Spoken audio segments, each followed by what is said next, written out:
அப்பா இந்த கூடுகைக்காக ஆண்டவரே நன்றி ஆண்டவரே. அப்பா இந்த இடத்துலயும் ஆண்டவரே உம் நாமம் மகிமை படட்டும். ஆண்டவரே உம்முடைய வார்த்தை ஆண்டவரே உயர்த்தப்படட்டும். ஆண்டவரே உம்முடைய வார்த்தை ஆண்டவரே எங்களுடைய வாழ்க்கையில கிரியை செய்யுமாறு ஆண்டவரே ஜெபிக்கிறோம். ஆண்டவரே இந்த ஆராதனை அப்ப கூட ஆண்டவரே எங்க கூட இருங்க. எங்கள வழி நடத்துங்க. எங்களோடு சேர்ந்து ஆண்டவரே அப்பா எங்க துதிகள ஆண்டவரே அப்பா நீங்க அக்செப்ட் பண்ணுங்க ஆண்டவரே. In Jesus name we pray. ஆமென்.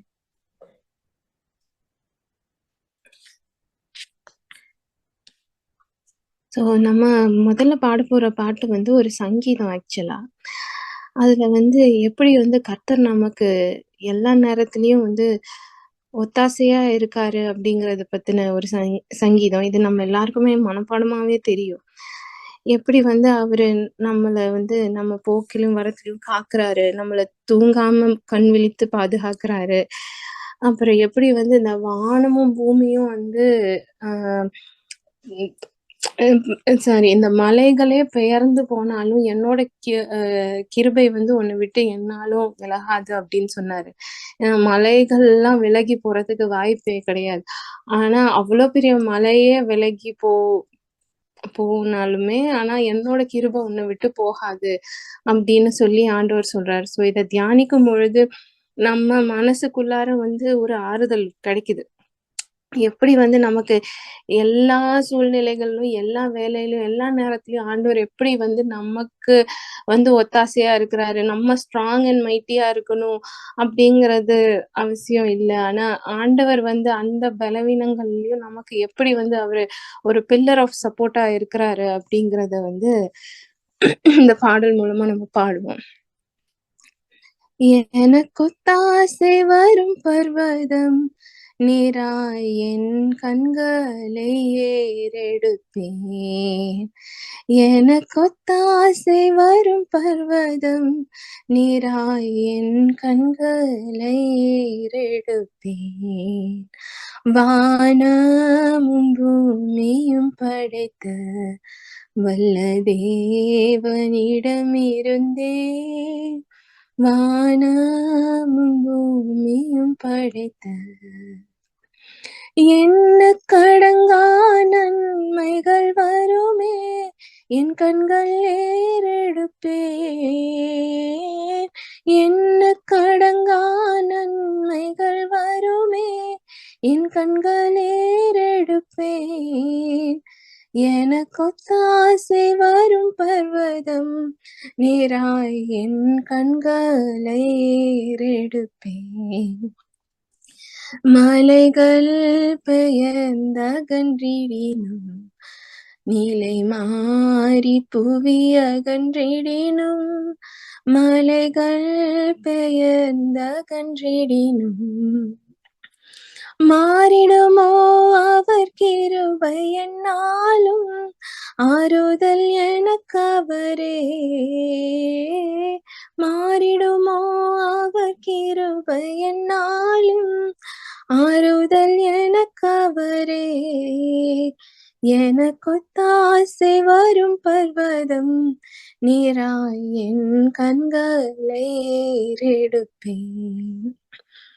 என் காலை தள்ளாட விட்டார் என்னை காக்கும் தேவன் உறங்கார். என் காலை தள்ளாட விட்டார் இஸ்ரவேலை காக்கும் நல் தேவன் ராப்பகல் உறங்காரே. இஸ்ரவேலை காக்கும் நல் தேவன் ராப்பகல் உறங்காரே. எனக்கொத்தாசை வரும் பர்வதம் நீராய் என் கண்களை ஏறெடுப்பேன். வலப்பக்கத்தின் நிழலவரே வலுவாமல் காப்பவர் அவரே. வலப்பக்கத்தில் நிழலவரே சூரியன் பகலில் சந்திரன் இரவில் சேதப்படுத்தாதே. சூரியன் பகலில் சந்திரன் இரவில் சேதப்படுத்தாதே. எனக்கொத்தாசை வரும் பர்வதம் நேராய் என் கண்களை ஏறெடுப்பேன். தீங்கும் என்னை அணுகாமல் ஆத்துமாவை காக்கும் என் தேவன். தீங்கும் என்னை அணுகாமல் போக்கையும் வரத்தையும் பத்திரமாக காப்பாரே இது முதலாய். போக்கையும் வரத்தையும் பத்திரமாக காப்பாரே இது முதலாய். எனக்கொத்தாசை வரும் பர்வதம் நேராய் என் கண்களை ஏறெடுப்பேன். எனக்கு ஒத்தாசை வரும் பர்வதம் நேராய் என் கண்களை ஏறெடுப்பேன். நம்ம அடுத்து பாட போற பாட்டு வந்து தாய் போல தேற்றிய அப்படிங்கிற ஒரு பாட்டு. இந்த பாட்டு வந்து நிறைய நேரம் நான் வந்து இத ஒரு பாட்டா வந்து ஃபீல் பண்றத விட என்னோட இது பர்சனல் எக்ஸ்பீரியன்ஸ். ஆக்சுவலா நிறைய நேரம் இந்த பாட்டுல இருக்க வசனம் அந்த லிரிக்ஸ் எல்லாமே வந்து ஒவ்வொரு நாளும் நிறைய டைம் வந்து ஒரு அது ரியலா இருந்திருக்கு. அது அத வந்து நம்மளால ஃபீல் பண்ண முடியும். நம்ம எல்லாராலயும் ஃபீல் பண்ண முடியும்.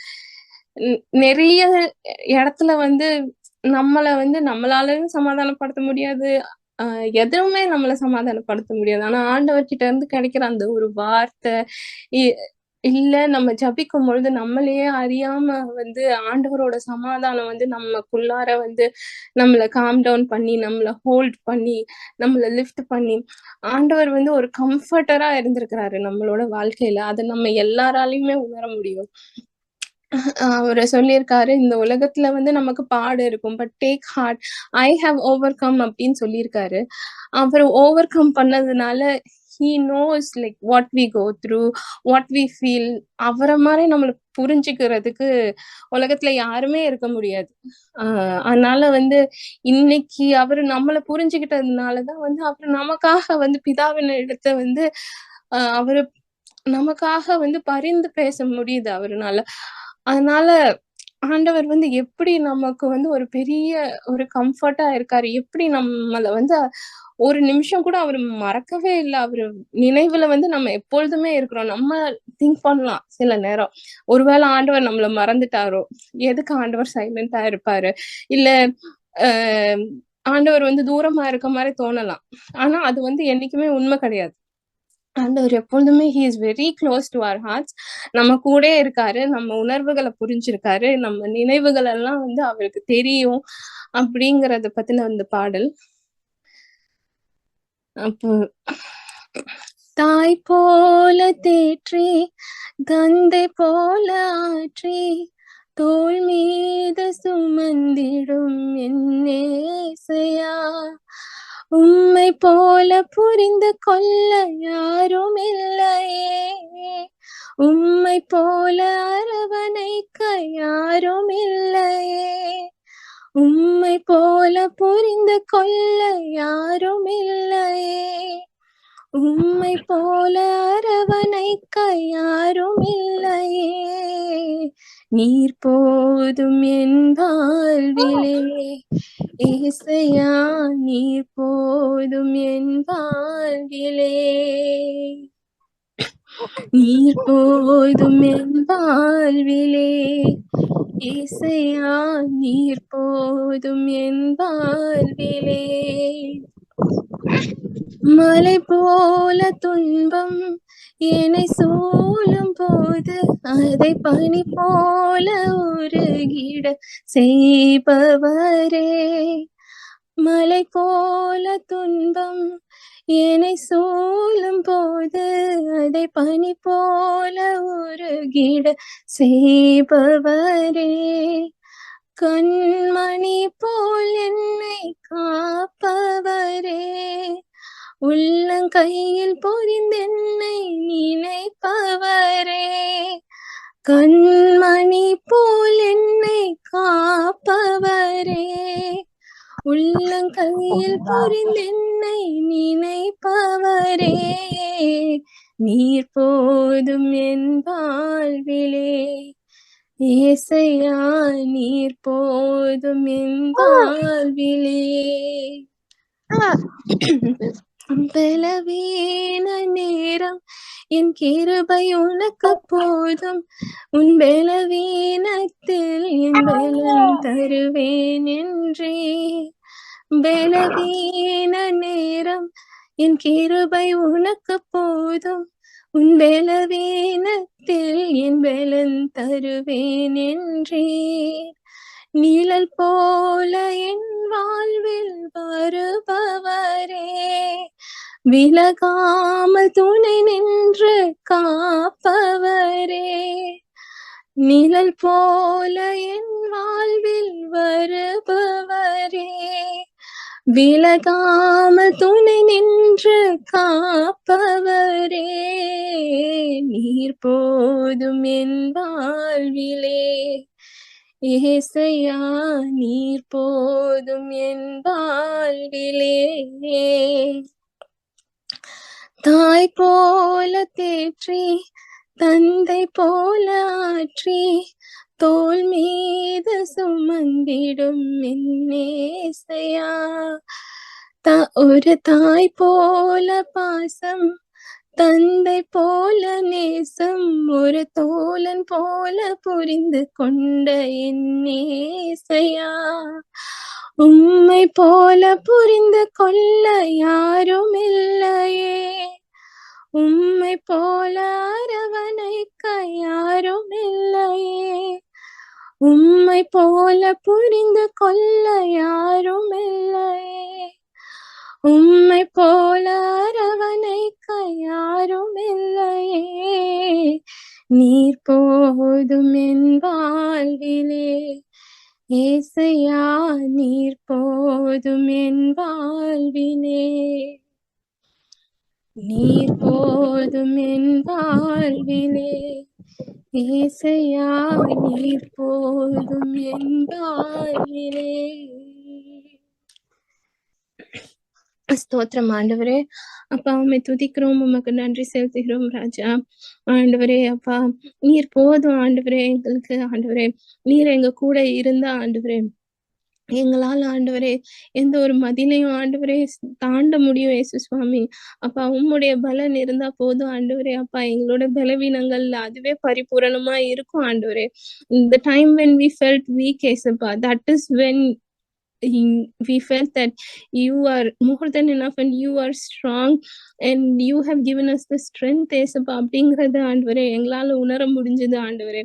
அப்பா அப்பா நீங்க இருந்தீங்கன்னா இந்த வாழ்க்கை ஆண்டவரே எங்களால வாழ்ந்து முடிக்க முடியும் இயேசு சுவாமி. ஆண்டவரே அப்பா நீரே நிலையானவர் இயேசு சுவாமி. அப்பா உம்முடைய அன்புக்காக தயவுக்காக ஒரு தாயை போல தந்தையை போல ஆண்டவரே அப்பா எங்களை கம்ஃபர்ட் பண்ணி ஆண்டவரே ஒரு தோழன் போல ஆண்டவரே எங்களை புரிந்து கொண்ட தேவனே. அப்பா உங்களை மாதிரி ஆண்டவரே எங்க மேல அன்பு வைக்கவோ, எங்களை நேசிக்கவோ, எங்களுக்கு ஆண்டவரே இரக்கம் காட்டவோ, எங்களுக்கு பரிதபிக்கவோ ஆண்டவரே, எங்களுக்கு நன்மை செய்யவோ ஆண்டவரே உங்களை மாதிரி ஆண்டவரே யாருனாலும் முடியாது. எங்க உணர்வுகளை உங்கள அளவுக்கு ஆண்டவரே யாருனாலும் ஆண்டவரே புரிஞ்சிக்க முடியாது ஆண்டவரே. இயேசு சுவாமி நீர் அப்படி ஒரு தேவனா இருக்கிறதற்காக ஆண்டவரே நன்றி இயேசு சுவாமி. எங்க மீது ஆண்டவரே நீர் இவ்வளவு அன்பை ஆண்டவரே பொழிஞ்சிருக்கிறீங்க இயேசு சுவாமி. அப்பா அதுக்கு நாங்கெல்லாம் ஆண்டவரே தகுதியானவர்களே கிடையாது இயேசு சுவாமி. ஆனாலும் ஆண்டவரே உம் அன்பினால ஆண்டவரே எங்களை அரவணைத்து காத்து கொள்வதற்காக ஆண்டவரே உமக்கு ஸ்தோத்திரம் ஆண்டவரே. இந்த நேரத்திலயும் இயேசு சுவாமி ஆண்டவரே நாங்க பைபிள் ஸ்டடியில ஆண்டவரே நாங்க கத்துக்க போற விஷயங்கள் ஆண்டவரே அப்பா நீங்க எங்களுக்கு சொல்லி கொடுங்க இயேசு சுவாமி. எங்க மனக்கண்களை திறந்தருளுங்க ஆண்டவரே அப்பா. சத்தியத்தை அறிவீர்கள், சத்தியம் உங்களை விடுதலையாக்கும்னு சொன்ன அந்த வசனத்தின் படி ஆண்டவரே உம்முடைய வார்த்தையை ஆண்டவரே விடுதலை ஆக்குறதற்கான வல்லமை உண்டு ஆண்டவரே அப்பா. அந்த வார்த்தை எங்க வாழ்க்கையில ஆண்டவரே ஒரு விடுதலை தரட்டும் இயேசு சுவாமி. எங்க வாழ்க்கையில ஒரு கிரியை செய்யட்டும் இயேசு சுவாமி ஆண்டவரே அப்ப. நல்ல நிலத்துல விழுந்த விதையை போல ஆண்டவரே அப்பா 60 100 ஆண்டவரே பலன் கொடுக்கும்படி ஆண்டவரே அப்பா அந்த வசனத்தை மாத்தி கொடுங்க சுவாமி. In Jesus name we pray. Amen. Amen. God, you for leading worship. நாளில மத்தியில இருக்கிற சிஸ்டர் தேன்மொழி அவர்கள் தேவனுடைய வார்த்தை பகிர்ந்து. Sister, praise the Lord. Praise the Lord, brother. Praise the Lord. Keep it, sister. Okay, brother. Thank you. ஸ்தோத்திரிக்கிறோம் எங்களப்பா பிதாவே தந்தையே நன்றியோட துதிக்கிறோம் ஸ்தோத்திரிக்கிறோம். பா எங்களுக்காக ஜீவனை கொடுத்தவரே நன்றி ராஜா. நன்றி தேவனே, இப்பொழுதும் இந்த தருணம் கொடுத்த தயவுக்காக துதிக்கிறோம் ஸ்தோத்திரிக்கிறோம். ஆண்டவரே, நீர் எங்களோட இடைப்படுங்க, எங்களை மறைத்து நீர் வெளிப்படுங்க ராஜா. இருபுறம் கருக்குள்ள எந்த பட்டயத்திலும் கருக்கான உம்முடைய வார்த்தை எங்களுக்குள்ளே கிரியை செய்யட்டும். உம்முடைய வார்த்தை மாற்றும் மகிமைப்படட்டும். நன்றி தேவனே, எல்லா துதி கன மகிமைக்கே செலுத்துகிறோம்.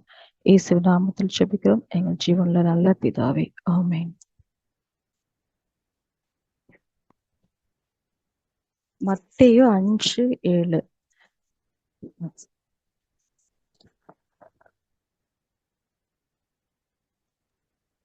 இரக்கமுள்ளவர்கள் பாக்கியவான்கள், அவர்கள் இரக்கம் பெறுவார்கள்.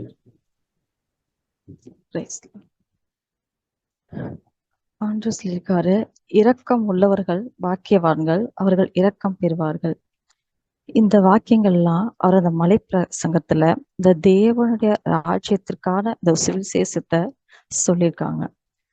ஏன் இரக்கம் உள்ளவர்கள் வாக்கியவான்கள் இரக்கம் பெறுவார்கள் சொல்லியிருக்காங்க அப்படிங்கிறத வேத வாக்கியம் மூலமா தியானிப்போம். இப்ப யாக்கோபு 2:13 வாசிப்போம்.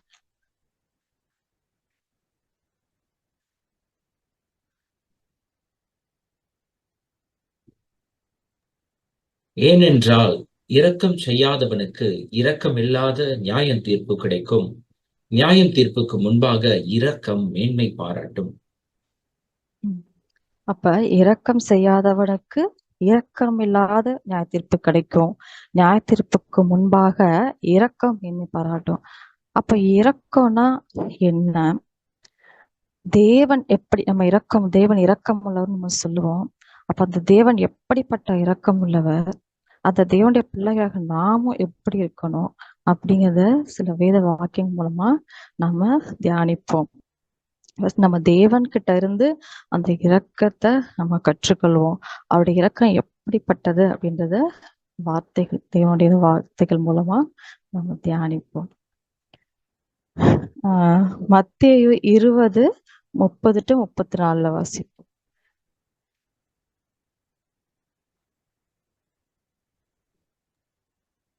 அப்பொழுது வழியருகே உட்கார்ந்திருந்த 2 குருடர் இயேசு அவ்வழியே வருகிறார் என்று கேள்விப்பட்டு, ஆண்டவரே, தாவீதின் குமாரனே, எங்களுக்கு இரங்கும் என்று கூப்பிட்டார்கள். அவர்கள் பேசாதிருக்கும்படி ஜனங்கள் அவர்களை அதட்டினார்கள். அவர்களோ, ஆண்டவரே, தாவீதின் குமாரனே, எங்களுக்கு இரங்கும் என்று அதிகமாய் கூப்பிட்டார்கள்.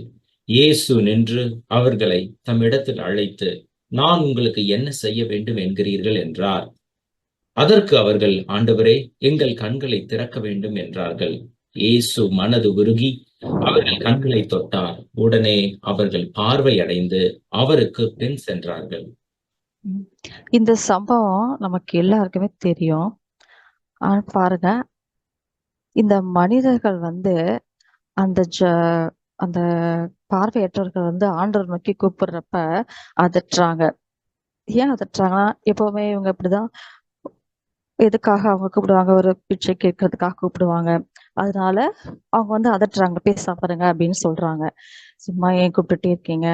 ஏன்னா நிறைய பேர்கிட்டையும் பணம் கூட வாங்கியிருப்பாங்க. ஆனா அவங்க என்ன பண்றாங்கன்னா, தாவீதின் குமாரனே, எங்களுக்கு இரங்கும் என்று அதிகமாய் கூப்பிட்டாங்களாம். இன்னொரு வாக்கியத்துல இருக்கும், இன்னும் மிகுந்த சத்தோடு கூப்பிட்டாங்க. அப்ப அதிகமா கூப்பிட்டாங்க. ஆண்டவருக்கு எப்படியாவது அந்த கூட்டத்துல அவருக்கு கேட்கணும், அவர்கிட்ட இரக்கம் கிடைக்கணும். ஆனா மனிதரோட பார்வை அவங்க ஏதோ ஒரு பணத்துக்காக தான் கூப்பிடுறாங்க, ஒரு காசு போடுறதுக்காக தான் கூப்பிடுறாங்க அப்படின்னு இருக்கு. ஆனா அவர்களோட உள்ளத்துல என்ன இருக்குன்னா, இந்த இயேசுகிட்ட என்ன பெற்றுக்கொள்ள முடியும் அப்படிங்கிறத அறிஞ்சிருந்தாங்க. இந்த இயேசப்பா குணமடைய செய்வாரு அப்படிங்கறத அறிஞ்சு அதற்காக அவங்க கூப்பிட்டுருக்காங்க. அந்த ஒரு கூப்பிடுதல்ல அவர் அறிந்து என்ன பண்ணாராம், இயேசு நின்று அவர்களை தம்மிடத்தில் அழைத்து, நான் உங்களுக்கு என்ன செய்ய வேண்டும் என்றார். அதற்கு அவர்கள், ஆண்டவரே, எங்கள் கண்களை திறக்க வேண்டும். பாருங்க, அவங்க கூப்பிட்டது எதுக்காகனா அவங்க பார்வை அடையறதுக்காக. ஏன்னா இவரால இது முடியும் அப்படிங்கிறது அவங்க அறிஞ்சு அப்படி கூப்பிட்டுருக்காங்க. அப்படியேப்பட்ட கூப்பிடுதலுக்கு அவர் என்ன பண்ணியிருக்காரு, இயேசு மனதுருகி அவர்கள் கண்களை தொட்டார். உடனே அவர்கள் பார்வையடைந்து அவருக்கு பின் சென்றார்கள். அப்ப நம்ம இந்த காரியத்துல நம்ம தேவனுடைய இரக்கத்தை கற்றுக்கணும். எப்படி கற்றுக்கணும்? இப்படிதான் நம்ம கிட்டயும் நம்மளால இந்த உதவி செய்ய திராணி இருக்கு அப்படின்னு அறிந்து நம்ம கிட்ட கேட்பாங்க. அப்ப நம்ம என்ன பண்ண கூடாது அப்படின்னு சொன்னா அவங்கள அல்லல் தட்ட கூடாது. அப்ப இவங்களால முடியும் அப்படின்னு சொல்லி அந்த கேட்கிறப்ப நம்ம திராணிக்கு தகுந்த அந்த உதவிய கண்டிப்பா செய்யணும். அப்படியேப்பட்டதான ஒரு இரக்கம் நமக்கு இருக்கணும். இந்த குணத்தை இந்த வாக்கின் மூலமா நம்ம தேவன்கிட்ட இருந்து கத்துக்கணும். ஏன்னா நீதிமொழிகள் 21:13 வாசிப்போம்.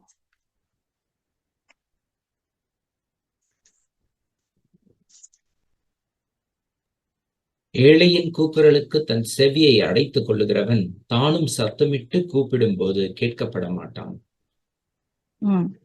அப்ப நம்மளால செய்ய முடியும் நம்பி நம்மள்ட்ட ஒருத்தவங்க கேட்கிறப்ப அது எந்த உதவியோ, சரீர பிரகாரமாகவோ இல்ல ஒரு பண உதவியோ, எந்த ஒரு ஹெல்ப்னாலும் நம்மளை நம்பி நமக்கு அந்த நம்மளுடைய திராணிக்கு தக்கதாக நம்ம கண்டிப்பா அவங்களுக்கு செய்யணும். ஏன்னா நம்ம அவர் சாயலுக்கு ஒப்பா இருப்பதற்கு முன்குறிச்சிருக்கிறோம். அவருடைய சாயல், அவர் இரக்கம் உள்ளவர்ன்றது நம்ம எல்லாருக்கும் தெரியும். அப்படிப்பட்டதான ஒரு இரக்கம் நமக்குள்ள இருக்கணும். ஏன்னா இரக்கம் செய்யாதவனுக்கு இரக்கம் இல்லாத நியாயத்தீர்ப்பு கிடைக்கும். இன்னொரு இப்ப இது இந்த மனிதர்கள் கேட்டு பெற்றுக்கொண்ட ஒரு இரக்கம், ஆண்டவர் இரக்கம் செய்து பாராட்டினது. இன்னொரு காரியம் வாசிப்போம். மார்க்கு 5 அதுல 1-20 அந்த பிசாசு பிடித்திருந்த மனிதன் நமக்கு தெரியும். நம்ம ஃபுல்லா ரீட் பண்ண வேணாம். அந்த லேகியோன் அநேக பிசாசு பிடித்திருந்த அந்த மனிதனோட இது நமக்கு தெரியும். ஒரு நிமிஷம்.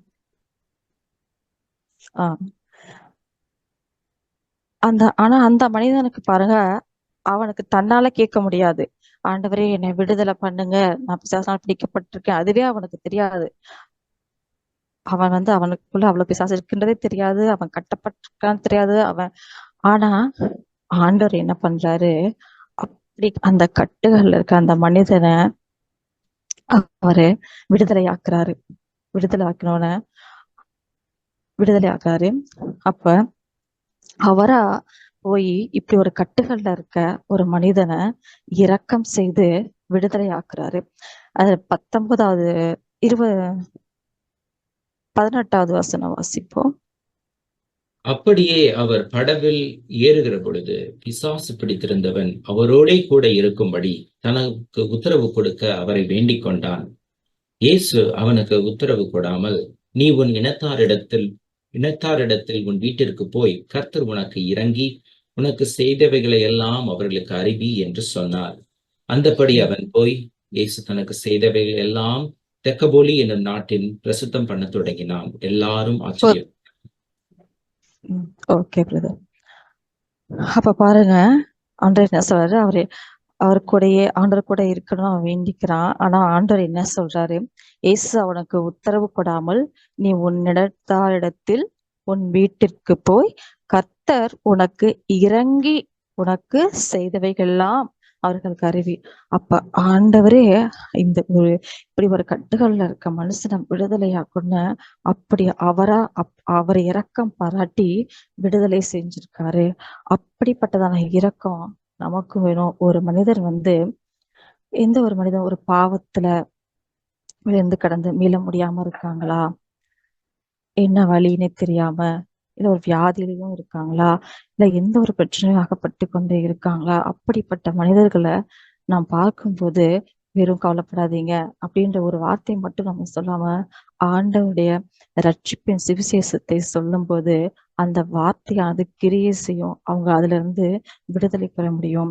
இப்படி ஒரு கட்டுகள் இருக்க மனிதரை பார்க்கும்போது அப்படிப்பட்டதான ஒரு இரக்கம் நமக்கு வரணும். ஆண்டவரே, இவங்க இதுல இருந்து விடுதலை ஆகணும்ப்பா அப்படின்னு சொல்லி, இவங்களும் அந்த நித்திய ராஜ்யத்தை சுதந்திரிக்கணும், இதுல அகப்பட்டு இருக்காங்களே அப்படிங்கிற ஒரு இரக்கம் நமக்கு வரணும்.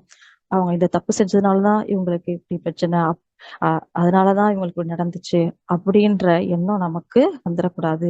இப்படி ஒரு கட்டுகள் இந்த மனிதனை பார்த்து ஆண்டவர் இரக்கம் பாராட்டி அவர் விடுதலை செய்தாரோ, அதே போல அந்த இரக்கம் நமக்கும் ஒவ்வொரு மனிதனை பார்க்கிறப்ப இவங்க இதுல இருந்து விடுதலை ஆகணும் அப்படிங்கிற ஒரு ஏக்கம் வரணும்.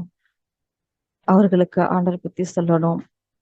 அப்படி நம்ம செய்யறப்ப ஆண்டவர் நமக்கு இரக்கம் பாராட்டி அந்த மனிதனை விடுதலை செய்கிற தேவனா இருக்கிறார். இப்ப பாருங்க, யூதா 1:22 வாசிப்போம்.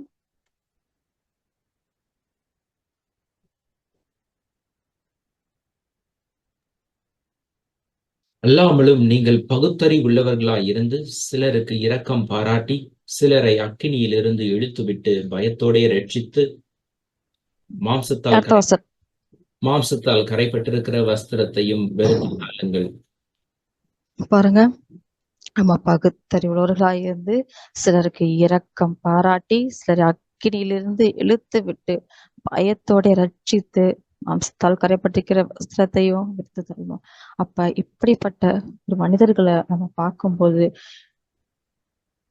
நம்ம கண்டிப்பா ஆண்டவர் பத்தி சொல்லி அந்த மக்களை அந்த பிசாசின் பிடியிலிருந்து, அதாவது அவர்கள் தேவனை பற்றி அறியாம சிக்கி கொண்டிருக்கிற அந்த நிலைமையிலிருந்து அவங்க வெளியே வரணும் என்கிற ஒரு இரக்கம் ஒரு ஆத்துமாவை பாக்குறப்ப நமக்கு இருக்கணும்.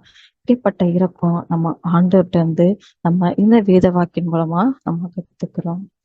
சரி, இப்ப இன்னொரு ஆண்டவர் இரக்கம், அந்த வேதத்துல நிறைய காரியங்கள் ஆண்டவர் இரக்கம் பாராட்டிருக்காரு. நம்ம சில வசனங்கள் தியானிக்கிறோம். இதுல ஒவ்வொரு மனுஷனும் இப்ப பார்த்துட்டு இருக்கிறது ஒவ்வொரு தனிப்பட்ட மனுஷனும் எப்படி ஆண்டவர் இரக்கம் பாராட்டிட்டு இருக்காரு அப்படின்றது பார்த்துட்டு இருக்கோம். அதே போல இந்த எசேக்கியா ராஜா அவருக்கு ஆண்டவர் எப்படி இரக்கம் பாராட்டினாரு அப்படின்றத பார்ப்போம். 2 ராஜாக்கள் 20.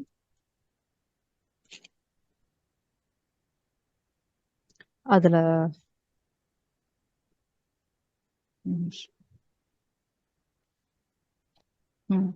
எசேக்கியா ராஜா 2 ராஜாக்கள் 18 வாசிப்போம். ஃபர்ஸ்ட் எசேக்கியா ராஜா எப்படிப்பட்டவர் அப்படின்றது 1 to 7 வரைக்கும் வாசிப்போம். இஸ்ரவேலின் ராஜாவாகிய ஏலாவின் குமாரன் ஒசையாவின் 3ஆம் வருஷத்திலே ஆகாஸ் என்னும் யூதாவுடைய ராஜாவின் குமாரனாகிய எசேக்கியா ராஜாவானான். அவன் ராஜாவாகிற போது 25 வயதாயிருந்து எருசலேமிலே 29 வருஷம் அரசாண்டான். சகரியாவின் குமாரத்தி ஆகிய அவன் தாயின் பேர் ஆபி. அவன் தன் தகப்பனாகிய தாவீது செய்தபடியெல்லாம் கர்த்தரின் பார்வைக்கு செம்மையானதை செய்தான். அவன் மேடைகளை அகற்றி சிலைகளை தகர்த்து விக்கிரக தோப்புகளை வெட்டி மோசே பண்ணியிருந்த வெண்கல சர்ப்பத்தை உடைத்து போட்டான். அந்நாட்கள் மட்டும் இஸ்ரவேல் புத்திரர் அதற்கு தூபம் காட்டி வந்தார்கள். அதற்கு நிகுஸ்தான் என்று பெயரிட்டான். அவன் இஸ்ரவேலின் தேவனாகிய கர்த்தரின் மேல் வைத்த நம்பிக்கையிலே அவனுக்கு பின்னும் அவனுக்கு முன்னும் இருந்த ராஜாவின் ராஜாக்களில் எல்லாம் அவனை போல் ஒருவனும் இருந்ததில்லை. அவன் கர்த்தரை விட்டு பின்வாங்காமல் அவனை சார்ந்திருந்து கர்த்தர் மோசேக்கு கற்பித்த அவருடைய கற்பனைகளை கை கொண்டு நடந்தான். ஆகையால் கர்த்தர் அவனோடு இருந்தார். அவன் போகிற இடம் எங்கும் அவனுக்கு அனுகூலமாயிற்று. அவன் அசீரியா ராஜாவை சேவிக்காமல் அவன் அதிகாரத்தை தள்ளி போட்டான். தேங்க்யூ. அப்ப இப்படிப்பட்டதான காரியம் செஞ்சிருக்காரு இந்த எசேக்கியா ராஜா. அந்த இஸ்ரவேல் மக்கள் இப்படி மேடைகளை உண்டாக்கி விக்கிரகங்களுக்கு இட்டுக் கொண்டிருந்த அந்த காரியங்களை அகற்றி தேவனுக்கு பிரியமான இப்படி ஒரு காரியங்கள் செஞ்சிருக்காரு. இப்படி ஒரு ராஜ்யம் அவருடைய காலத்துல இருந்தது. அவர் செய்தெல்லாம் அனுகுணமாயிற்று. இப்படிப்பட்ட ராஜாவுக்கு ஒரு பிரச்சனை வந்துருச்சு, ஒரு நோய் வந்துருச்சு. அது பார்க்கலாம். 2 ராஜாக்கள் 20 இருந்து வாசி 20:1 அந்நாட்களில் எசேக்கியா வியாதிப்பட்டு மரணத்துக்கு ஏதுவாய் இருந்தான். அப்பொழுது ஆமோத்சின் குமாரனாகிய ஏசாயா என்னும் தீர்க்கதரிசி அவனிடத்தில் வந்து அவனை நோக்கி, நீர் உமது வீட்டு காரியத்தை ஒழுங்குபடுத்தும், நீர் பிழைக்க மாட்டீர், மரித்து போவீர் என்று கர்த்தர் சொல்லுகிறார் என்றான். அப்பொழுது எசேக்கியா தன் முகத்தை சுவர்புறமாக திருப்பிக் கொண்டு கர்த்தரை நோக்கி, கர்த்தாவே, நான் உமக்கு முன்பாக உண்மையும் மன உத்தமமாய் நடந்து உமது பார்வைக்கு நலமானதை செய்தேன் என்பதை நினைத்தருளும் என்று விண்ணப்பம் பண்ணினான். எசேக்கியா மிகவும் அழுதான். ஏசாயா பாதி முற்றத்தை அப்புறம் போகிறதற்கு முன்னே கர்த்தருடைய வார்த்தை அவனுக்கு உண்டாகி அவன் சொன்னது, நீ திரும்பி போய் என் ஜனத்தின் அதிபதியாகிய எசேக்கியாவை நோக்கி, உன் தகப்பனாகிய தாவீதின் தேவனாயிருக்கிற கர்த்தர் சொல்லுகிறது என்னவென்றால், உன் விண்ணப்பத்தை கேட்டேன், உன் கண்ணீரை கண்டேன், இதோ நான் உன்னை குணமாக்குவேன். 3ஆம் நாளிலே நீ கர்த்தருடைய ஆலயத்துக்கு போவாய். உன் நாட்களோட 15 வருஷங்களை கூட்டுவேன். உன்னையும் இந்த நகரத்தையும் அசீரியா ராஜாவின் கைக்கு தப்புவித்து என் நிமித்தமும் என் தாசனாகிய தாவீதின் நிமித்தமும் இந்த நகரத்துக்கு ஆதரவாய் இருப்பேன் என்று சொல் என்றார். பின்பு ஏசாயா அத்திப்பழத்து அடையை கொண்டு வாருங்கள் என்றான். அதை அவர்கள் கொண்டு வந்து பிழவையின் மேல் பற்று போட்ட போது அவன் பிழைத்தான். Thank you aunty. இப்ப பாருங்க, இந்த ராஜா பத்தி அந்த 18ஆம் அதிகாரத்துல பார்த்தோம். அவர் எப்படி எல்லாம் காரியம் செஞ்சாரு தேவனுக்காகன்னு. ஆனா இவருக்கு வியாதி வந்துச்சு. அப்ப அவர் என்ன செய்யறார்? ஏசாயா தீர்க்கதரிசி மூலமா ஆண்டவர் சொல்றாரு, நீங்க மரிச்சு போவீங்க, உங்க வீட்டு காரியத்தை ஒழுங்கப்படுத்திக்கோங்கன்னு. ஆனா இந்த எசேக்கியா வந்து ஆண்டவர்கிட்ட கேட்கிறாரு, இது மாதிரி இந்த கர்த்தாவே, நான் முன்பாக உண்மையும் மன உத்தமமாய் நடந்து உமது பார்வைக்கு நலமானதை செய்தேன் என்பதை நினைத்தல்லும் என்று விண்ணப்பம் பண்ணான். எசேக்கியா மிகவும் அழுதான். அப்ப ஆண்டவர் இந்த பிரேயரை கேட்டு அப்படிப்பட்டதான் அவர் தீர்க்கதரிசி மூலமா சொல்லிட்டாரு. இருந்தாலும் அவர் அழுத அவர் உண்மையாவும் வாழ்ந்திருக்காரு. அப்படி அவர் மனதுருகி அப்படி அவர் அழுததை கேட்டு மனஸ்தாபப்பட்டு இரக்கம் பாராட்டி தேவன் ஏசாயா பாருங்க, அவங்க வீட்டை விட்டு வெளியே போய் முடிக்கிறதுக்குள்ள மறுபடியும் நீங்க போய் சொல்லு அப்படின்னு சொல்லி இந்த காரியங்களை வாசிச்சோம். நீ திரும்பி போய் என் ஜனத்தின் அதிபதியாகிய எசேக்கியாவை நோக்கி, உன் தகப்பனாகிய தாவீதின் தேவனாயிருக்கிற கர்த்தர் சொல்லுகிறது என்னவென்றால், உன் விண்ணப்பத்தை கேட்டேன், உன் கண்ணீரை கண்டேன், இதோ நான் உன்னை குணமாக்குவேன். 3ஆம் நாளிலே நீ கர்த்தருடைய ஆலயத்துக்கு போவாய், உன் நாட்களோட 15 வருஷங்களை கூட்டுவேன். அப்ப இப்படிப்பட்ட ஒரு இரக்கம் உள்ள தெய்வம். அப்ப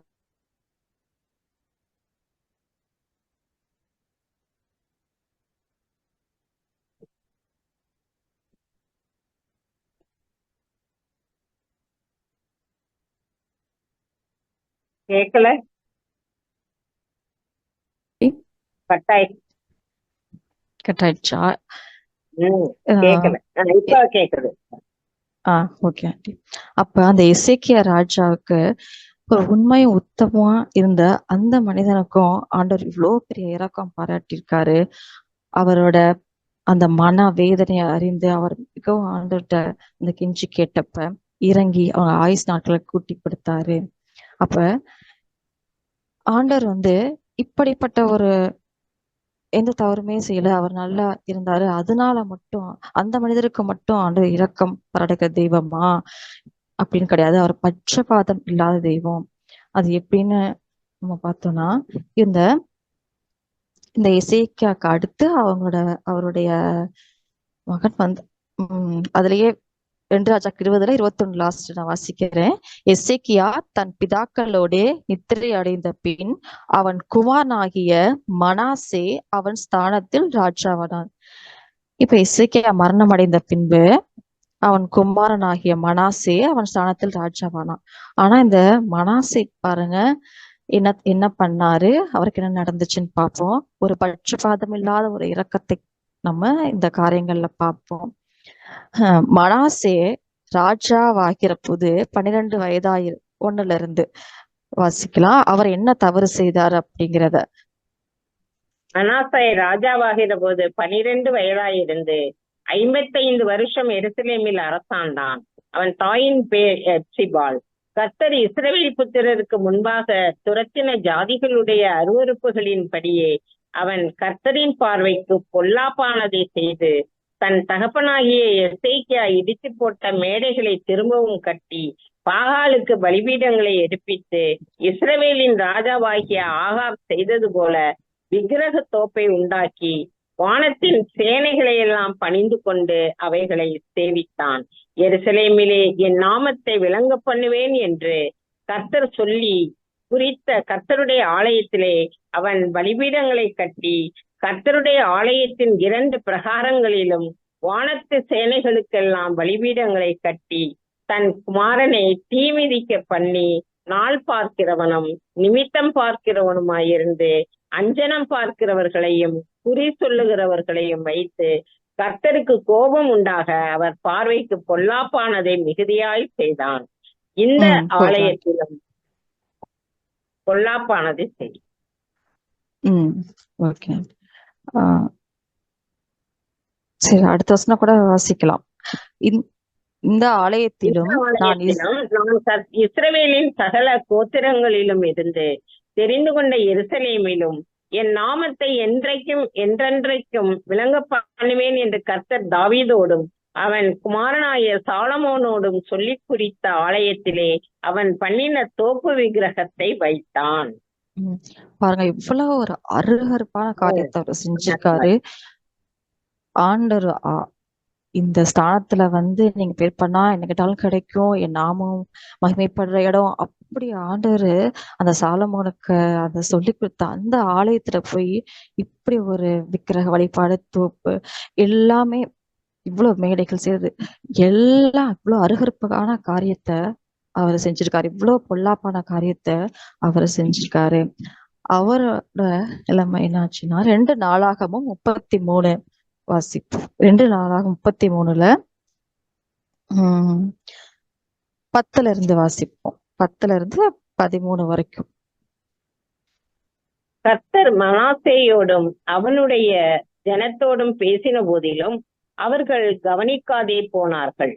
ஆகையால் கர்த்தர் அசீரியா ராஜாவின் சேனாதிபதிகளை அவர்கள் மேல் வரப்பண்ணினார். அவர்கள் மனாசேயை முட்செடிகளில் பிடித்து 2 வெண்கல சங்கிலிகளால் அவனை கட்டி பாபிலோனுக்கு கொண்டு போனார்கள். இப்படி அவன் நெருக்கப்படுகையில் தன் தேவனாகிய கர்த்தரை நோக்கி கெஞ்சி தன் பிதாக்களின் தேவனுக்கு முன்பாக மிகவும் தன்னை தாழ்த்தினான்.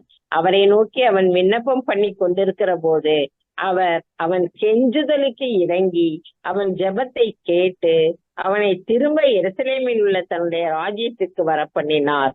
கர்த்தரே தேவன் என்று அப்பொழுது மனாசே அறிந்தான். ஆமா, அப்ப பாருங்க எவ்வளவு ஒரு இரக்கமுள்ள தெய்வம். நம்ம இந்த இஸ்ரவேல் மக்களுக்கு பாராட்டின இரக்கங்கள்லாம் இந்த பழைய ஏற்பாடுல வாசிச்சோம்னா அப்பா இப்படி ஒரு தெய்வமா அப்படின்னு நம்ம இருக்கோம். ஏன்னா இவ்வளவு எகிப்துல இருந்து அழைத்து வந்த தெய்வம், அவ்வளவு அடிமையத்தில் அழைத்த தெய்வத்தை மறந்து ஈஸியா அவங்க அந்த வனாந்தரத்திலேயே அந்த தவறை செஞ்சாங்க. அப்படின்னு மறுபடியும் எல்லாம் சீர்படுத்தி கொண்டு வந்தாலும் மறுபடியும் இதே தப்பு. அதனாலதான் ஆண்டு இஸ்ரவேல் மக்களை வணங்கா கருத்துள்ள ஜனங்கள்னு சொல்றாரு. இப்ப பாருங்க, இந்த மனாசே இப்படி ஒரு காரியம் செஞ்சோம். ஆனா அவன் தன்னை தாழ்த்தி அப்படி ஜெபம் செய்யறப்ப இப்படி அவன் நெருக்கப்படுகையில் தன் தேவனாகிய கர்த்தரை நோக்கி கெஞ்சி அந்த அசீரிய ராஜாவோட சேனாதிபதி கையில அவன் சிக்கிக்கிட்டப்ப அவனை பாபிலோன் கையில கொண்டு போயிட்டாங்க, அவனை வெங்கலச்சங்களை கட்டி. அப்ப இப்படி அவன் நெருக்கப்படுகையில் தன் தேவனாகிய கர்த்தரை நோக்கி கெஞ்சி தன் பிதாக்களின் தேவனுக்கு முன்பாக மிகவும் தன்னை தாழ்த்தினான். அவரை நோக்கி அவன் விண்ணப்பம் பண்ணி கொண்டிருக்கிற போது அவன் கெஞ்சுதலுக்கு இறங்கி பாருங்க. ஆண்டவர் எப்படிப்பட்ட ஒரு இரக்கமுள்ள தெய்வம். இப்ப நானே இருந்தாலும் ஒரு பாப்பா பண்ணி தப்புன்னா அடிச்சுட்டாலாம் உடனே ஒரு சரி அப்படின்னு சொல்ற ஒரு எண்ணம் வராது. சரி கொஞ்ச நேரம் ஆகட்டும், நம்ம உடனே சரின்னு சொல்லிட்டா சரி அம்மா இப்படிதான் அம்மா பண்ணிடுவாங்கன்னு ஒரு எண்ணம் வந்து லேட்டா தான் ஒரு இறக்கங்க பாராட்டுவேன் ஒரு மனிதன், அவ்வளவுதான் என்னால். ஆனா தேவன் பாருங்க, அவன் கெஞ்சுதலுக்கு இறங்கி அவன் ஜெபத்தை கேட்டு அவனை திரும்ப எருசலேம் உள்ள தன்னுடைய ராஜ்யத்திற்கு வரப்பண்ணினார். கர்த்தரே தேவர் என்று அப்பொழுது மனாசே அறிந்தான். அவன் அதோட நிறுத்திரல. அவன் அந்த செய்த காரியங்கள்லாம் அடுத்த வசனங்களை வாசிச்சோம்னா தகர்த்து போட்டுட்டான். கர்த்தருடைய பலிபீடங்களை 14, 15, 16 இருக்கும், வாசிக்கலாம். பின்பு அவர் தாவீதுடைய நகரத்தின் வெளி அலங்கத்தை கீயோனுக்கு மேற்கே இருக்கிற பள்ளத்தாக்கு தொடங்கி மீன்வாசல் மட்டும் கட்டி ஓபேலை சுற்றிலும் அதை வளைத்து அதை மிகவும் உயர்த்தி யூதாவில் உள்ள அரணான பட்டணங்களில் எல்லாம் இராணுவ தலைவரை வைத்து கர்த்தருடைய ஆலயத்தில் இருந்த அந்நிய தேவர்களையும் அந்த விக்கிரகத்தையும் எடுத்து போட்டு கர்த்தருடைய ஆலயம் உள்ள மலையிலும் எருசலேமிலும் தான் கட்டியிருந்த எல்லா பலிபீடங்களையும் அகற்றி பட்டினத்திற்கு புறம்பாக போட்டுவிட்டு கர்த்தருடைய பலிபீடத்தை செப்பனிட்டு அதன் மேல் சமாதான பலிகளையும் ஸ்தோத்திர பலிகளையும் செலுத்தி இஸ்ரவேலின் தேவனாகிய கர்த்தரை சேவிக்க வேண்டும் என்று யூதாவுக்கு கட்டளையிட்டான். அப்ப இது தன் பாவங்களை மறைக்கிறவன் வாழ்வடைய மாட்டான், அவைகளை அறிக்கை செய்து விட்டு விடுகிறவனோ இரக்கம் பெறுவான். இவன் அறிக்கை செய்தது மட்டும் இல்ல, அதை விட்டு விட்டான், அந்த இதையும் அகற்றியும் போட்டான். அப்ப ஆண்டோடைய இரக்கம் அவனுக்கு கிடைச்சிச்சு. இப்படிப்பட்ட ஒரு பட்சபாதம் காட்டாத தேவன், பட்சபாதம் இல்லாத ஒரு இரக்கம். எசேக்கியா ராஜா பர்ஃபெக்டா வாழ்ந்தாரு, அவருக்கு ஒரு வியாதி, அவருக்கும் ஆண்டவர் இரக்கம் பாராட்டினாரு. ஆனா இவர் ஒரு இன்னும் மோசம், அவரை தகப்பன் அகற்றுன அந்த மேடைகளை மறுபடியும் வழிபட்டாரு. ஆனா தன்னை தாழ்த்தி மனம் திரும்பப்ப இவருக்கும் இரக்கம் பாராட்டியிருக்காரு. அப்ப நம்ம தேவன் கிட்ட இருந்து நம்ம இப்படிப்பட்ட ஒரு இரக்கத்தை கற்றுக்கொள்ளணும். ஏன்னா தேவன் நல்லோர் மேலும் தீயோர் மேலும் மழை பெய்ய தேவன். அப்ப எல்லா இடத்துலயும் நம்ம ஒரு இரக்கம் பாராட்டிக்கிற ஒரு பிள்ளைகளாக நம்ம இருக்கணும், தேவனுடைய பிள்ளைகளாக இருக்கணும். சரி, இப்ப நம்ம ஸ்டார்டா கூட இது பண்ணிக்கலாம். இப்ப ஒரு தனிப்பட்ட இந்த மனிதருக்கு தேவன் பாராட்டின ஒரு இரக்கத்தை நாம பார்த்தோம். இப்ப ஒரு பட்டணத்துக்கே ஒரு இரக்கம் பாராட்டியிருக்காரு. யோனாவோட இது நமக்கு தெரியும். ஆனா அந்த தேவனுடைய இரக்கம் அந்த யோனா சொல்றாரு. யோனா புக் எடுத்துக்குவோம்.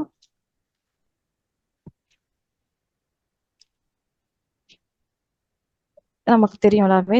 யோனா ஆண்டவர் நினைவே பட்டணத்துக்கு போக சொல்றாரு. அவர்கள் செய்யற தப்ப கண்டித்து உணர்த்த சொல்லி அழிக்க போறேன் அப்படின்னு சொல்லிட்டு. ஆனா யோனா போகல, அவர் தர்சீஸ் ஓடி போயிடுறாரு. ஏன் ஓடி போறாரு? ஆனா யோனாக்கு தான் தெரியும் அவர் இரக்கம் உள்ளவர்.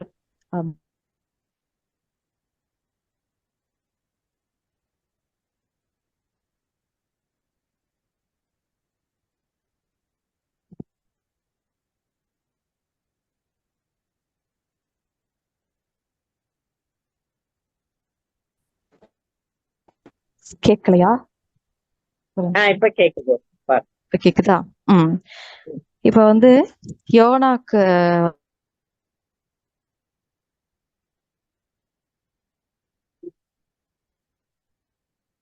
ஹலோ, கேட்கலையே,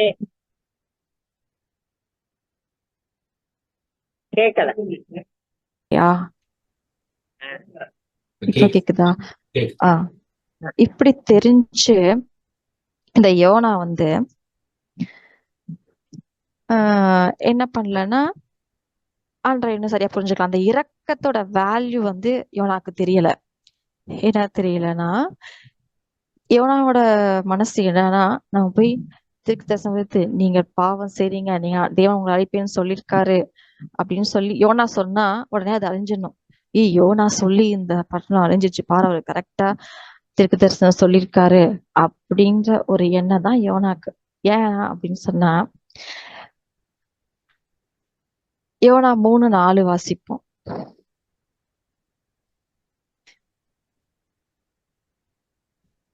யோனா 3 நாளா? ஆமா. யோனா நகரத்தில் பிரவேசித்து ஒரு நாள் பிரயாணம் பண்ணி இன்னும் 40 நாள் உண்டு, அப்பொழுது நினிவே கவிழ்க்கப்பட்டு போம் என்று கூறினான். அப்பொழுது யோனா நினிவேயில் உள்ள இது மட்டும்.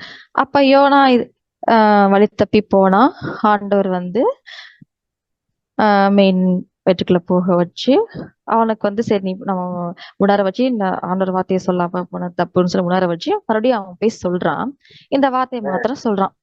யோனா நகரத்தில் பிரவேசித்து ஒரு நாள் பிரயாணம் பண்ணி இன்னும் 40 நாள் உண்டு, அப்பொழுது நீவே கவிழ்க்கப்பட்டு போம். இதான் அவர் தீர்க்க தரிசனம் அவர் சொல்லிட்டாரு. ஆமா, யோனாக்கு வந்து இது நிறைவேறணும். இவரு இந்த தீர்க்க தரிசி சொன்னது நிறைவேறிச்சு அப்படின்னு அப்படி நடக்கணும் அவருக்கு. அதனாலதான் ஆனா யோனாக்கு தெரியும் இதை நம்ம போய் சொல்லுவோம், ஆனா ஆண்டவர் வந்து அவங்க மன்னிப்பு கேட்டா மன்னிச்சிடுவாரு, அந்த மக்கள் எல்லாம் அழிவுல இருந்து காக்கப்படுவாங்க, அப்புறம் நம்ம எதுக்கு போய் சொல்லணும் அப்படின்ற எண்ணம் தான். ஆனா இந்த தேவனுடைய இரக்கத்தை யோனா புரிஞ்சுக்கணும். இரக்கமுள்ளவர்னு நீ சொன்ன தெரிஞ்சா மட்டும் பத்தாது, அது எப்படியப்பட்டதான ஒரு இரக்கம்ன்றத புரிஞ்சு கொண்டதுக்காக தான் ஆண்டவர் வந்து அவன் கோபமா போய் இந்த மக்கள் எல்லாம், நான் அந்த 3ஆம் அதிகாரத்துல வாசித்தோம்னா இருக்கும், அந்த மக்கள் எல்லாம் உடனே உபவாசம் பண்றாங்க. யாருக்கு 9ஆம் வசனம், யாருக்கு தெரியும் நாம் அழிந்து போகாதபடிக்கு ஒருவேளை தேவன் மனஸ்தாபப்பட்டு தம்முடைய உக்கிர கோபத்தை விட்டு திருப்பினாலும் திரும்புவார் என்று கூற சொன்னான். அவர்கள் தங்கள் பொல்லாத வழியை விட்டு திரும்பினார்கள் என்று தேவன் அவர்களுடைய கிரியைகளை பார்த்து தாம் அவர்களுக்கு செய்வேன் என்று சொல்லியிருந்த தீங்கை குறித்து மனஸ்தாபப்பட்டு அதை செய்யாதிருந்தார். பாருங்க எவ்வளவு பெரிய இரக்கம் உள்ள தெய்வம். அவங்க அந்த பாவத்தை உணர்ந்து அவர்களுடைய கிரியைகளை பார்த்து, அவருடைய கிரியை எப்படிப்பட்டதா இருக்கும், அவர்கள் அப்படிப்பட்ட மோசமான பாவத்தை செய்திருந்து அதை செய்யாம இருந்திருப்பாங்க.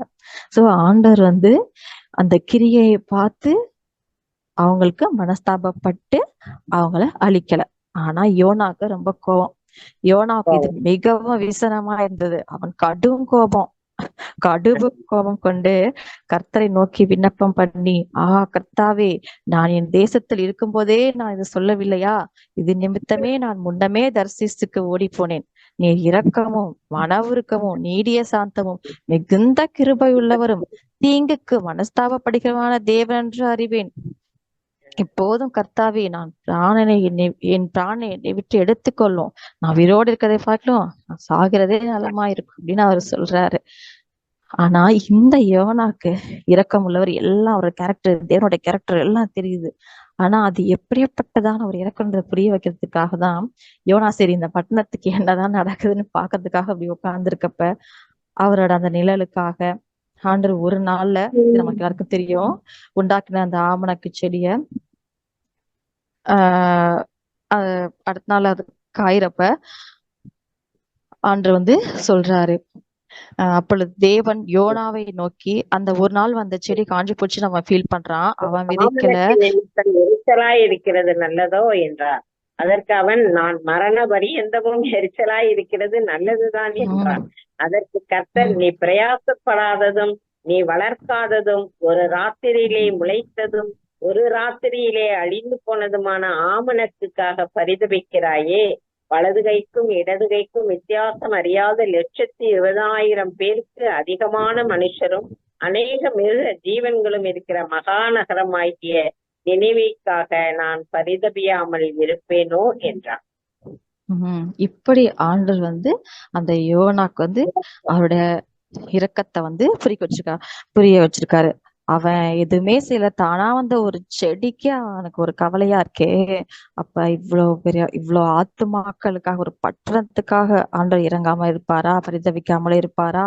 அப்ப இப்படிப்பட்டதான ஒரு இரக்கமுள்ள தெய்வம், அப்படிப்பட்ட இரக்கமுள்ள தெய்வத்தோட பிள்ளைங்க நாமும் அந்த ஒரு இரக்கத்தோட தான் நம்ம இருக்கணும்.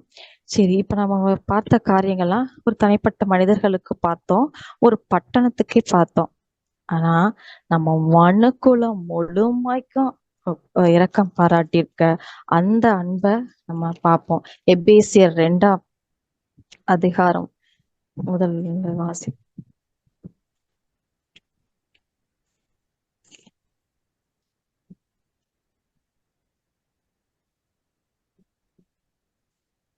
அக்கிரமங்களினாலும் பாவங்களினாலும் மரித்தவர்களாயிருந்த உங்களை உயிர்ப்பித்தார். அவைகளில் நீங்கள் முற்காலத்திலே இவ்வுலக வழக்கத்திற்கு ஏற்றபடியாகவும் கீழ்ப்படியாமையின் பிள்ளைகளிடத்தில் இப்பொழுது கிரியை செய்கிற ஆகாயத்து அதிகார பிரபுவாகிய ஆவிக்கேற்றபடியாகவும் நடந்து கொண்டீர்கள். அவர்களுக்குள்ளே நாம் எல்லோரும் முற்காலத்திலே நமது மாம்ச இச்சையின்படியே நடந்து நமது மாம்சமும் மனசும் விரும்பினைகளை செய்து சுவாபத்தினாலே மற்றவர்களைப் போல கோபாக்கினையின் பிள்ளைகளாய் இருந்தோம். தேவனோ இரக்கத்தில் ஐஸ்வர்யம் உள்ளவராய் நம்மில் அன்பு கூர்ந்த தம்முடைய மிகுந்த அன்பினாலே அக்கிரமங்களில் மரித்தவர்களாயிருந்த நம்மை கிறிஸ்துவுடனே கூட உயிர்ப்பித்தார். கிருபையினாலே ரட்சிக்கப்பட்டீர்கள். கிறிஸ்து இயேசுக்குள் அவர் தம்மிடத்தில் வைத்த தயவினாலே தம்முடைய கிருபையின் மகா மேன்மையான ஐஸ்வர்யத்தை வருங்காலங்களில் விளங்கச் செய்வதற்காக கிறிஸ்து இயேசுவுக்குள் நம்மை அவரோட கூட எழுப்பி உன்னதங்களிலே அவரோட கூட உட்காரவும் செய்தார். இது என்ன டென்ஸ்? கிருபையினாலே விசுவாசத்தை கொண்டு ரட்சிக்கப்பட்டீர்கள். இது உங்களால் உண்டானது அல்ல, இது தேவனுடைய ஈவு இல்ல. இப்ப 7ஆம் அதிகாரத்துல என்ன காலம் இது? உட்காரவும் செய்தார். நிகழ்காலமா இல்ல என்ன சொல்றது? இறந்த காலம். அப்ப நமக்கு செஞ்சுட்டாரு.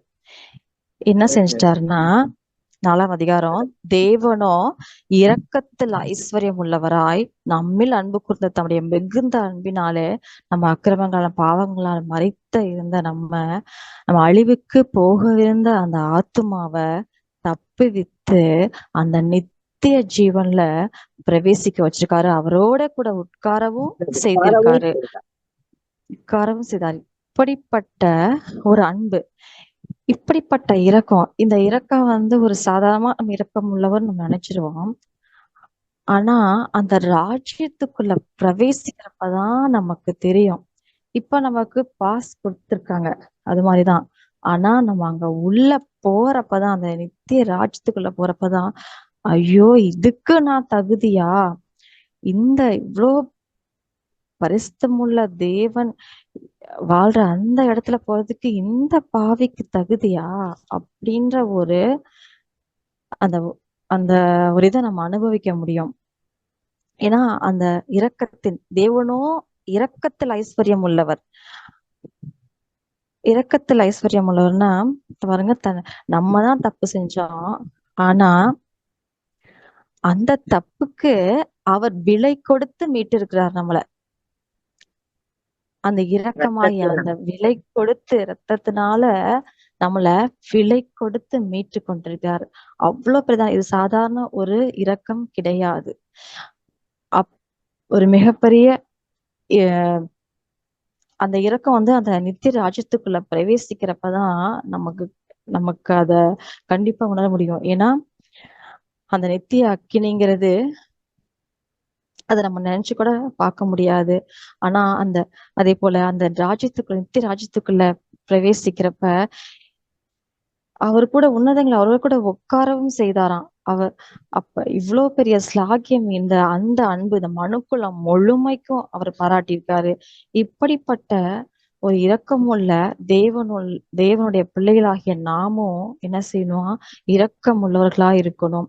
மற்றவர்கள் ஒவ்வொரு ஆத்துமாக்களையும் பார்க்கிறப்பையும் அவர்கள் அந்த நித்திய அக்கினிக்கு போகக்கூடாது. எப்படி அந்த லேகியோனை ஆண்டவர் அந்த கட்டுகளை விடுவிச்சாரு, அவனை பாக்குறப்ப அவருக்கு எப்படி ஒரு இரக்கம் இருந்துச்சு. அதே போலதான் ஒவ்வொருத்தரையும் பாக்குறப்பையும் நமக்கு அப்படி நம்மள ஆண்டவர் மீட்டு கொண்டாரு. அவர்களும் அந்த அந்த கட்டுகள் விடுதலை ஆகணும், அந்த நித்திய ராஜ்யத்தை சுதந்திரிக்கணும் அப்படிங்கிற ஒரு இரக்கமான ஒரு பார்வை நமக்கு இருக்கணும். எந்த மனிதரையும் நம்ம அற்பமா எண்ணக்கூடாது. ஏன்னா இரக்கம் உள்ள தேவனுடைய பிள்ளைகள் நாம. தேவன்கிட்ட இப்படிப்பட்ட இரக்கத்தை நாம கற்றுக்கொள்ளணும். அவருடைய இரக்கத்தையும் நாம பெற்றுக்கொள்ளணும். அதே போல் நம்முடைய பலவீனங்களை குறித்து பரிதபிக்க கூடாத பிரதான ஆசாரியர் அவரு. நம்ம இந்த எபிரேயர் 4 வாசிப்போம். எபிரேயர் 4 15-16 நம்முடைய பலவீனங்களை குறித்து பரிதபிக்க கூடாத பிரதான ஆசாரியர் நமக்கு இராமல் எல்லா விதத்திலும் நம்மை போல் சோதிக்கப்பட்டும் பாவம் இல்லாதவருமாய் இருக்கிற பிரதான ஆசாரியரை நமக்கு இருக்கிறார். ஆதலால் நாம் இரக்கத்தை பெறவும் ஏற்ற சமயத்தில் சகாயம் செய்யும் கிருபையை அடையவும் தைரியமாய் கிருபாசன தண்டையிலே சேரக்கடவோம். ஆமா, அப்ப நம்ம நமக்கு எந்த பலவீனமான காரியங்கள் நம்மளால ஆவிக்குரிய வாழ்க்கையிலையும் வளர முடியலையா, இல்ல விழுந்து போயிட்டு இருக்கோமா, எப்படி இருந்தாலும் தேவன் இதுல இருந்து விடுதலையாக்க வளர்றார் என்று அவரோட சமூகத்துல நம்ம போறப்ப கண்டிப்பா இரக்கம் பாராட்டுகிற தெய்வமா இருக்காரு. யூதா யூதா எடுத்துக்குவோம்.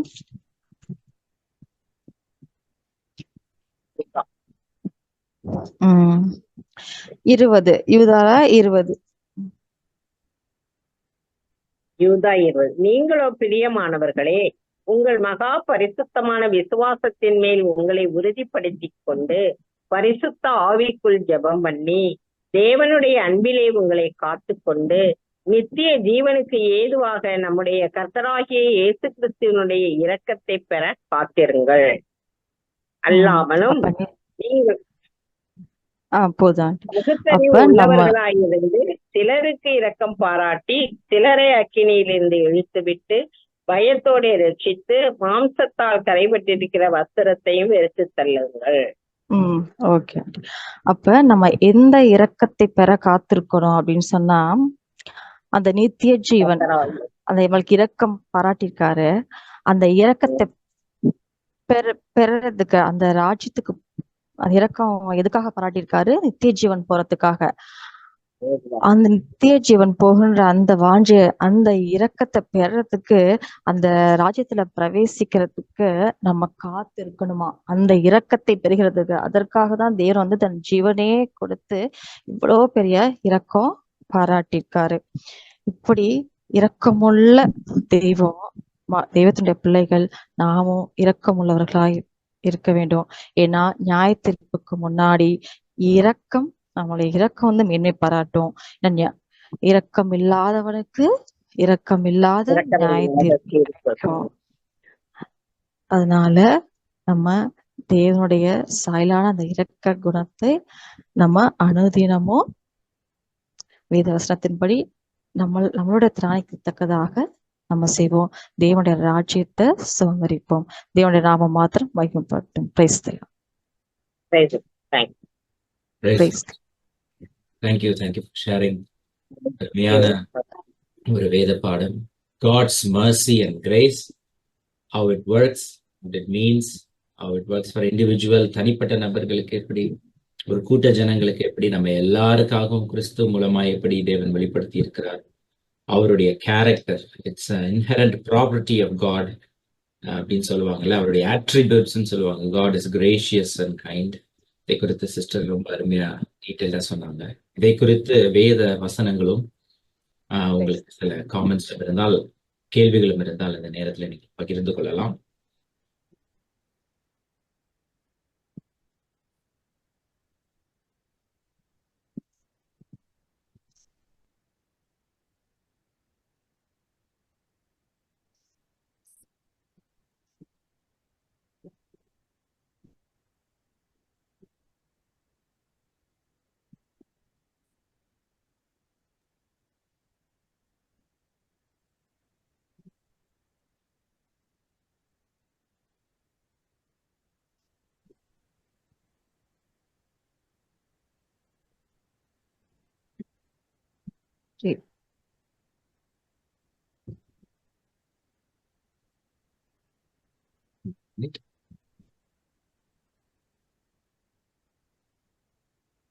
ப்ரே பண்ணலாமா பிரதர்? pray பண்ணிடுங்க. Pray பண்ணி close ரோசரி ஆண்டி ப்ரே பண்ணிருங்க.